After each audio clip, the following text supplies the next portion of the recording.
अस्सलाम वालेकुम। आप देख रहे हैं पीए न्यूज एचडी और मैं हूं आपके होस्ट सादिया बतूल। शामिल करते हैं आज की अहम खबर शामिल करते हैं पाकिस्तान अराई न्यूज के तर्जुमान प्रोफेसर जुल्फिकार सलीमी से। बेदारी का शऊर कौम की निजात का रास्ता। कौमों की जिंदगी में कुछ लम्हात ऐसे आते हैं जो महज तकरीब नहीं रहते बल्कि एक कहद और एक तहरीक का पेश खेमा बन जाते हैं। लाहौर चैम्बर ऑफ कॉमर्स के सदर मियां अबूजर शाद की तसनीफ बेदारी का शऊर की इफ्तिताही तकरीब में ऐसा ही एक लम्हा था। गवर्नर हाउस लाहौर में मुनाकिदा ये तकरीब हमें ये पैगाम दे गई कि आज के पाकिस्तान को सबसे बढ़ के जिस दौलत की जरूरत है वो है शऊर, फिक्र और बेदारी। हमने बरसों से अपने असल सरमाया यानी तालीम और शऊर को पसे पुश्त डाल दिया। नतीजा ये निकला कि हमारी नस्लें मसाइल बहरानों के गर्दाब में फंसती चली गईं।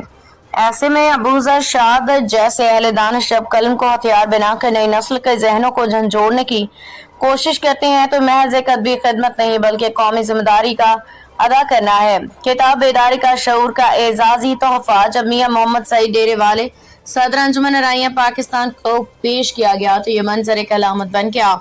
ये अलामत की क़ियादत जब इल्म और समाज के हाथ मजबूत करती है तो कौम के मुस्तकबिल की बुनियाद रखी जाती है। आज हमें मानना होगा कि तरक्की का रास्ता गोलियों नारेबाजी से नहीं निकलेगा। ये रास्ता सिर्फ और सिर्फ तालीम, शऊर, मुकालमा और मुस्बत फिक्र से निकलेगा। हमें अपनी नई नस्ल को ये पैगाम देना है कि ख्वाब वही पूरे होते हैं जिन्हें बेदार आंखों के साथ देखा जाए। बेदारी का शऊर महज किताब नहीं बल्कि एक अहद है, एक चिराग है जो अंधेरों में रोशनी का सफर तय कर रहा है।